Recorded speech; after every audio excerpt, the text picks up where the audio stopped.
প্রিয় নবম শ্রেণীর শিক্ষার্থীবৃন্দ, আশা করি ভালো আছো। গত ক্লাসে আমি তোমাদের পদার্থবিজ্ঞান চতুর্থ অধ্যায়ে নিয়ে আলোচনা করছিলাম। উক্ত আলোচনা আমি কাজ, শক্তি, ক্ষমতার সংজ্ঞা, একক, মাত্রা এবং বিভব শক্তি ও গতিশক্তির রাশিমালা নিয়ে আলোচনা করছিলাম। আজ আমি কাজের রাশিমালা, অশ্ব ক্ষমতা এবং কর্মদক্ষতা নিয়ে আলোচনা করব। তো প্রথমে আমি ডব্লিউ সমান এফ এস কস থিটা নিয়ে আলোচনা করি। মনে করি এ বিন্দুতে অবস্থিত একটি বস্তুর উপর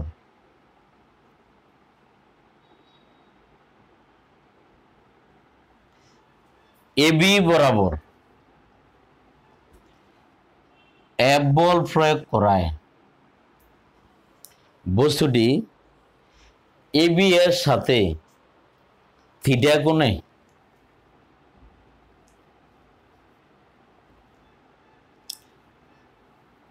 এস দূরত্ব অতিক্রম করে সি বিন্দুতে ফসল। সি হতে এবি এর উপর সিডি লম্ব আঁকি, তাহলে এবি বরাবর বস্তুটি সরণ বা সরণের উপাংশ এডি সমান এক্স। আমি তোমাদের বোঝার সুবিধার্থে আবারও বলি, তোমরা চিত্রটি আঁকো এবং সাথে সাথে লিখবে। মনে করি এই বিন্দুতে অবস্থিত একটি বস্তুর উপর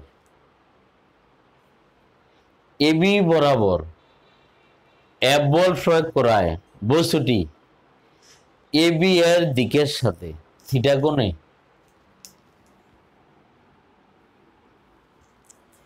এসি বরাবর এস দূরত্ব অতিক্রম করে সি বিন্দুতে ফসল।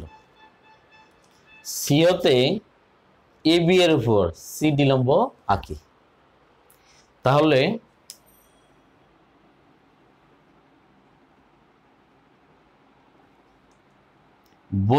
বস্তুটির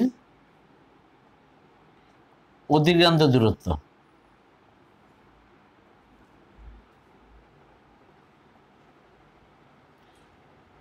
এসি সমান এক্স,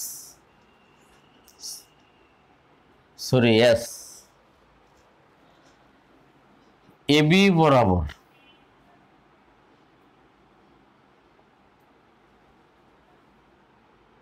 সরণ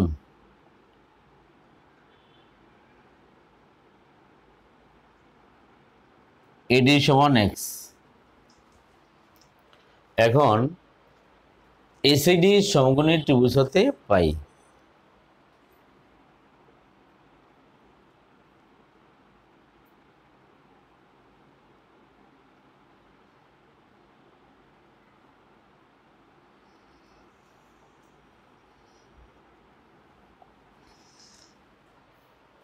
cos থিটা সমান, আমরা জানি cos থিটা সমান ভূমি বাই অতিভুজ। এখানে ভূমি হলো এডি আর অতিভুজ হলো এসি, বা cos থিটা সমান এডি এর মান হলো এক্স আর এসি এর মান হলো এস। সুতরাং এখান থেকে আমরা লিখতে পারি এক্স সমান এস cos থিটা, এক্স সমান এস cos থিটা। তোমরা লিখে নাও।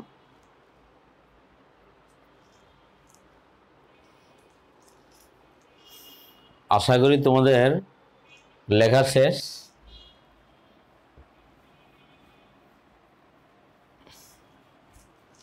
সুতরাং কাজ ডব্লিউ সমান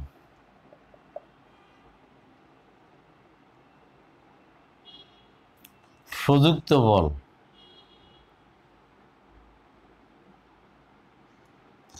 ইন্টু বলের দিকে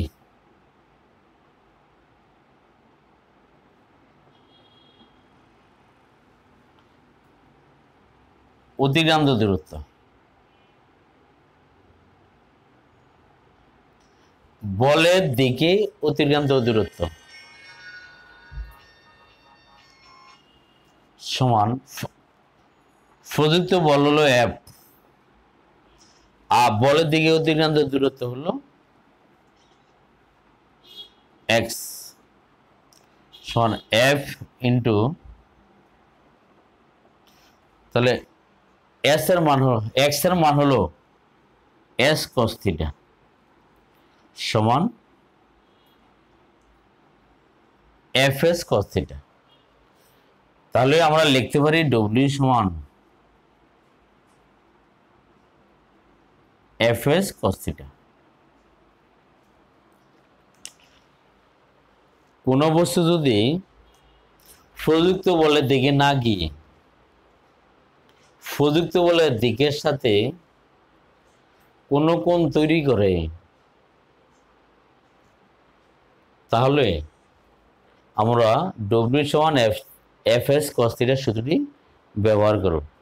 যেমন আমি তোমাদের একটা গাণিতিক সমস্যা দেখাচ্ছি, এই সমস্যাটি থেকে সমাধান তোমরা অবশ্যই বুঝতে পারবে।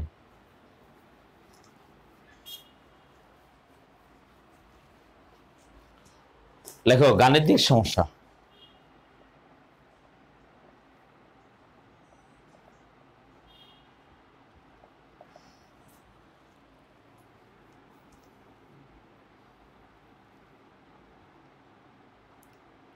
একটি ফুটবলের উপর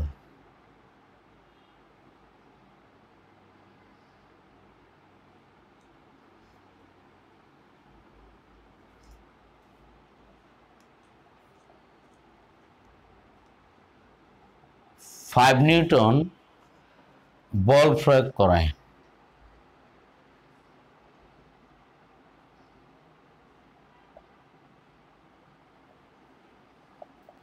এটি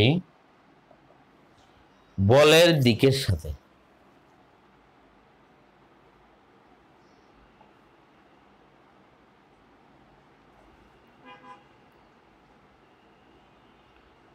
ষাট ডিগ্রি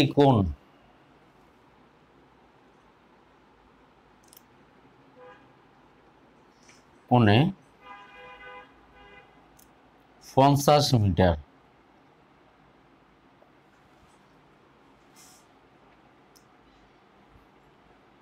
দূরত্ব অতিক্রম করে।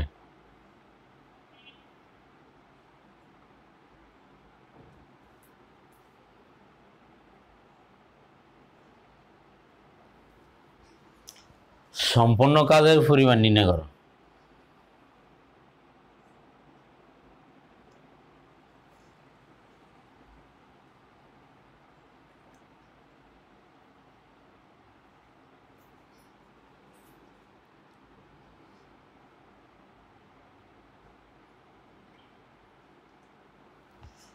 তাহলে এখানে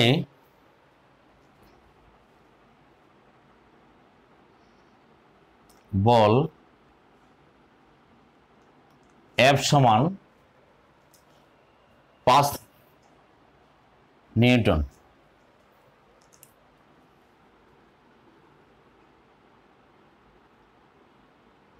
কোণ থিটা সমান 60 ডিগ্রি, অতিক্রান্ত দূরত্ব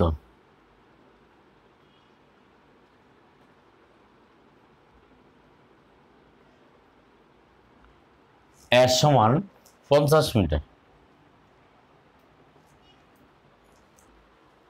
কাজ ডব্লিউ সমান ওয়াট।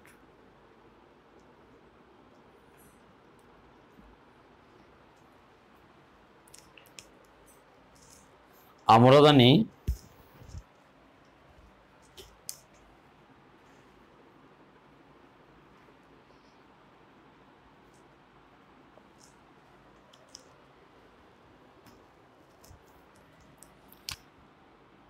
ডব্লিউ সমান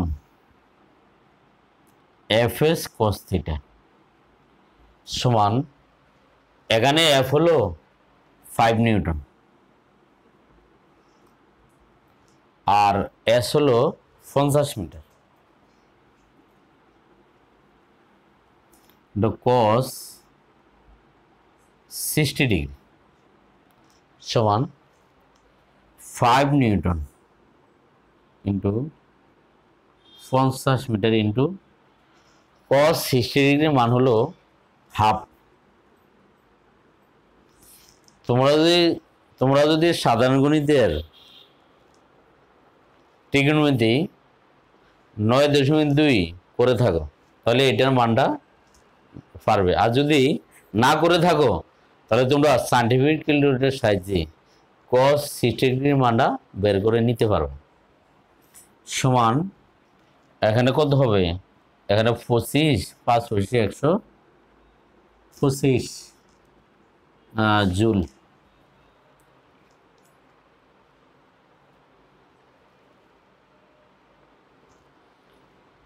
হ্যাঁ, তোমরা সবাই লিখে নাও।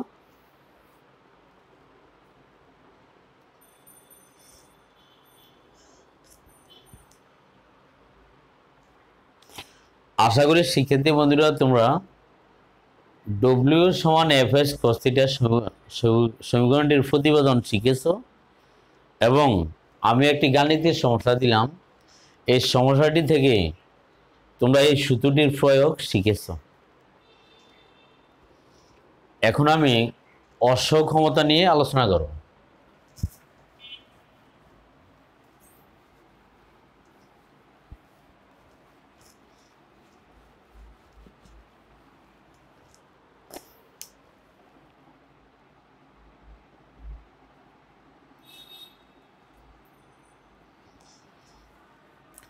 অশ্ব হলো ঘোড়া, হর্স, আর ক্ষমতা ইংরেজি পাওয়ার। তাহলে অশ্ব ক্ষমতা ইংরেজি হলো হর্স পাওয়ার, তাই একে এসপি দ্বারা প্রকাশ করা হয়। 746 ওয়াট ক্ষমতাকে এক অশ্ব ক্ষমতা বলে। আমি আবারও বলছি, 746 ওয়াট ক্ষমতাকে এক অশ্ব ক্ষমতা বলে। সুতরাং 1 এইচপি সমান 746 ওয়াট।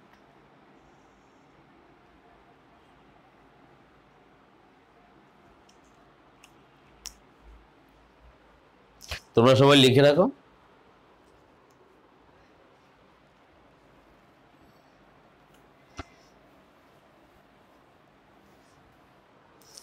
এখন আমি কর্মদক্ষতা নিয়ে আলোচনা করব। শিক্ষার্থী বন্ধুরা, শক্তিকে তার এক রূপ থেকে অন্য রূপে রূপান্তরিত করার সময় সব সময় খানিকটা শক্তির অবস্থায় হয়। কাজেই সব সময় আমরা যে পরিমাণ কাজ করতে চাই তার সমপরিমাণ শক্তি দিতে হয় না, একটু বেশি শক্তি দিতে হয়।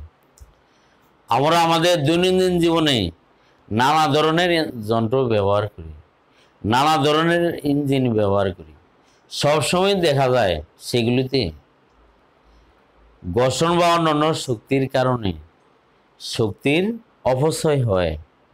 সেজন্য প্রায় সময়ই একটি যন্ত্র বা ইঞ্জিন কতটুকু দক্ষতার সাথে শক্তি ব্যবহার করছে তার পরিমাপ করতে হয়। সেজন্য আমরা কর্মদক্ষতা বলে নতুন একটি রাশি ব্যবহার করি, একে ইটা দ্বারা প্রকাশ করা হয়।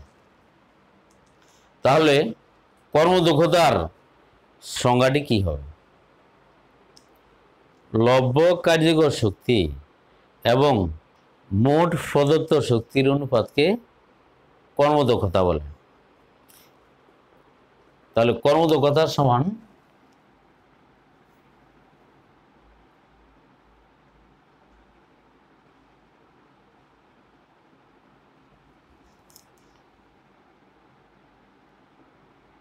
লব্য কার্যকর শক্তি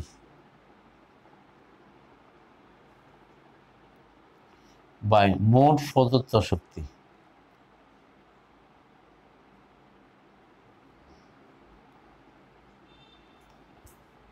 ইন্টু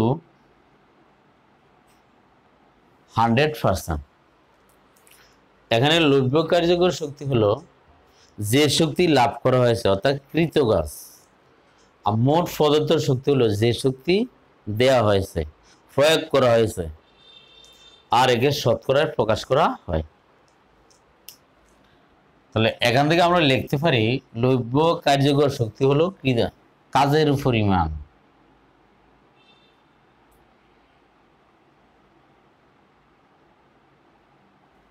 বাই প্রদত্ত শক্তি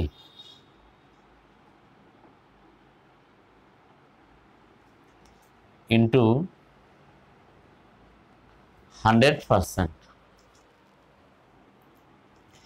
আবার কাজের পরিমাণটা কি, আমরা যতটুকু শক্তি প্রয়োগ করলাম তার থেকে যদি আমরা অপচয়কৃত শক্তিটা বিয়োগ করে দিই, বাদ দিয়ে দিই, তাহলে আমরা কাজের পরিমাণ পাব। তাহলে কাজের পরিমাণ সমান আমরা লিখতে পারি প্রদত্ত শক্তি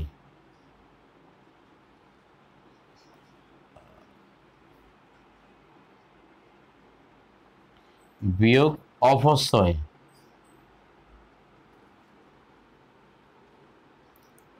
কৃত শক্তি বাই প্রদত্ত শক্তি ইন্টু 100%। তাহলে এই সূত্র থেকে আমরা কর্মদক্ষতার গাণিতিক সমস্যার সমাধান করতে পারবো। হ্যাঁ, তোমরা সবাই লিখে রাখো।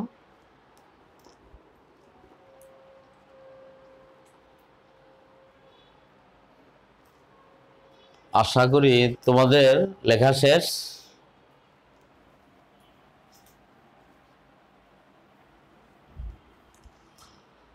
কর্মদক্ষতার একক এবং মাত্রা নেই কেন? তো আমরা জানি কর্মদক্ষতার সমান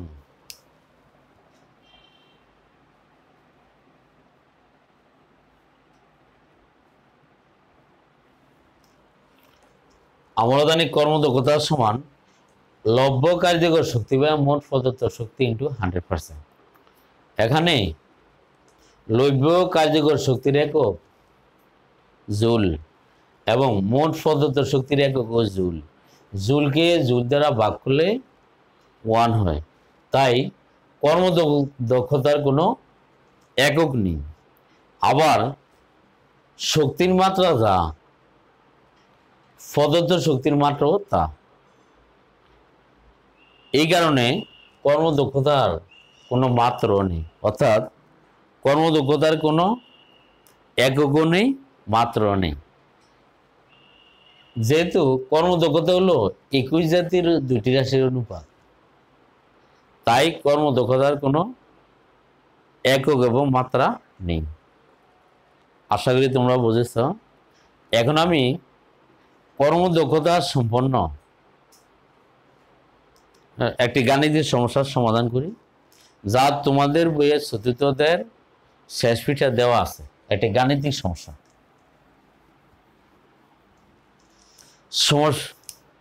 সমস্যাটি হলো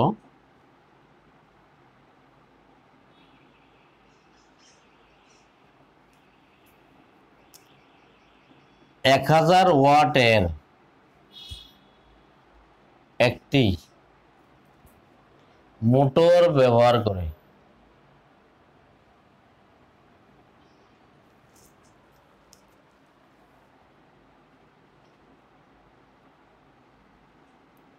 পনেরো সেকেন্ডে 10 কেজি ভরের একটি বস্তুকে 10 মিটার উচ্চতায়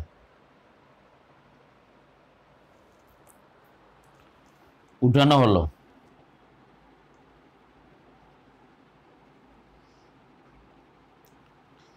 শক্তির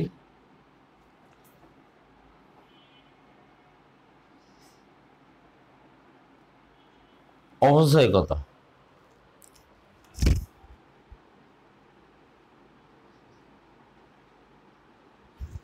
কর্মদক্ষতা কত।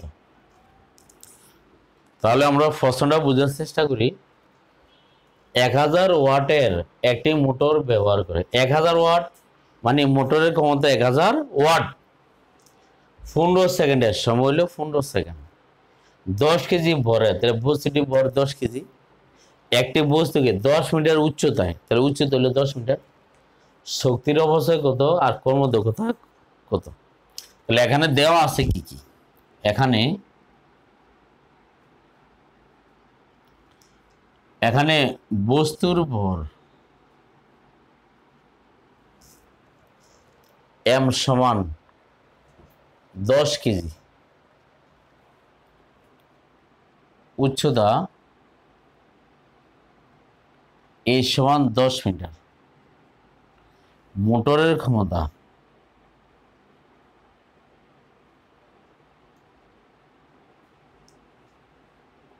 P সমান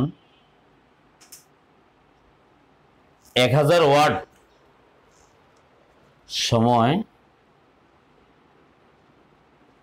t সমান 15 সেকেন্ড। তাহলে শক্তির অবস্থা আমরা কিভাবে বের করব। শক্তির আমরা জানি শক্তির অবস্থা সমান প্রদত্ত শক্তি বিয়োগ লৌহ কার্যকর শক্তি। তাহলে প্রথমে আমরা কি করব, লৌহ কার্যকর শক্তি বের করব। লৌহ কার্যকর শক্তি সমান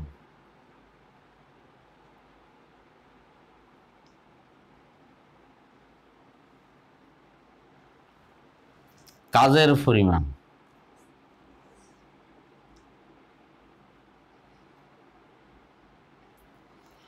তাহলে এখানে কাজ হলো কি বিভব শক্তি, যেহেতু বস্তুটাকে 10 মিনিটের উপরে উঠানো হয়েছে, তাহলে কাজের পরিমাণ হবে এখানে বিভব শক্তি।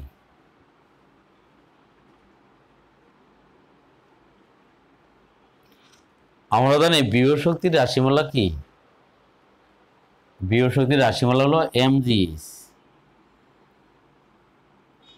এখন আমি m, g এবং h এর মান বসিয়ে লৌহ কার্যকর শক্তি বের করতে পারি। m এর মান হলো 10 কেজি, g এর মান 9.8 metre per second square, into h এর মান হলো 10 মিটার।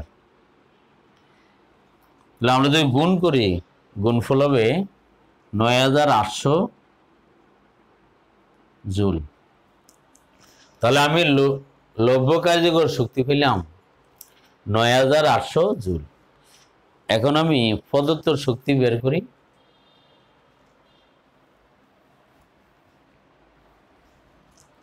প্রদত্ত শক্তি সমান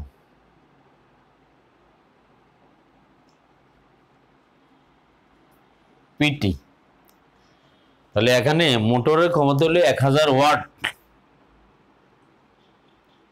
আর সময় হলো 15 সেকেন্ড। তাহলে গুণ করলে হবে 15,000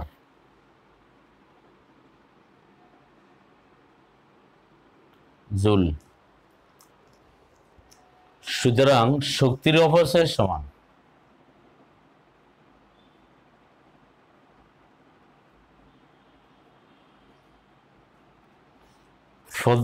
প্রদত্ত শক্তি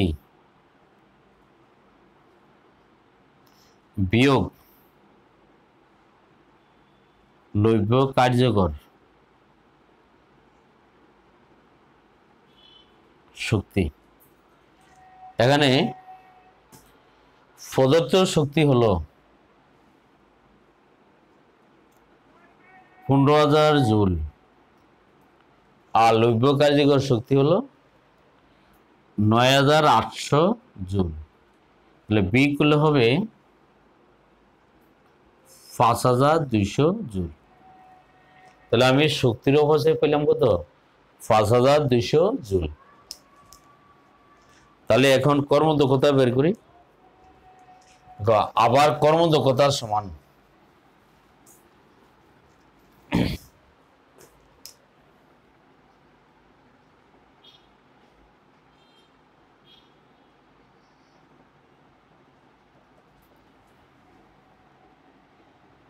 লভ্য কার্যকর শক্তি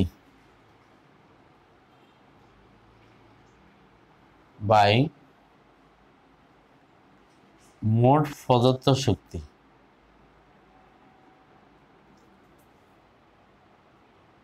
ইন্টু 100%।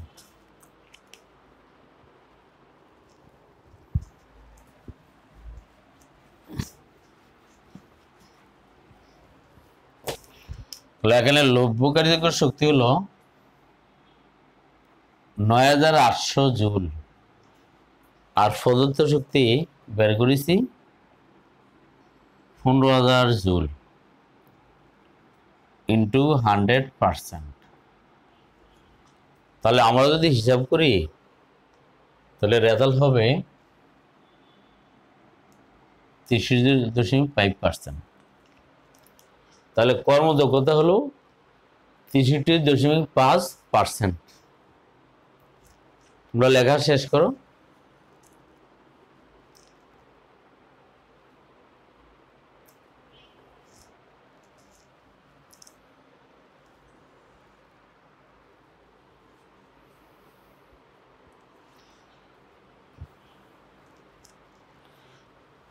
আশা করি তোমাদের লেখা শেষ। তোমরা এইভাবে সাথে সাথে বোঝার চেষ্টা করবে এবং লিখে নিবে। শিক্ষার্থী বন্ধুরা, এখন করোনার কারণে বিরাট সমস্যা, স্কুলে ক্লাস হচ্ছে না, কত সমস্যা। এখন তোমরা অনলাইনে ক্লাসগুলি প্রতিদিন খুব ভালো করে দেখবে, বোঝার চেষ্টা করবে এবং সাথে সাথে লিখে নিবে। যদি কোনো একটা ক্লাস একবারে না বোঝো, 2-3বার ভিডিওটা দেখবে। আশা করি এইভাবে তোমরা অনেক অনেক উপকৃত হবে। তো তোমরা সবাই ভালো থাকো, সুস্থ থাকো। আগামী ক্লাসে আমি তোমাদের কাজ শক্তি ক্ষমতা অধ্যায়ের কিছু গুরুত্বপূর্ণ সৃজনশীল নিয়ে আলোচনা করব। তো সবাইকে ধন্যবাদ, ভালো থাকো।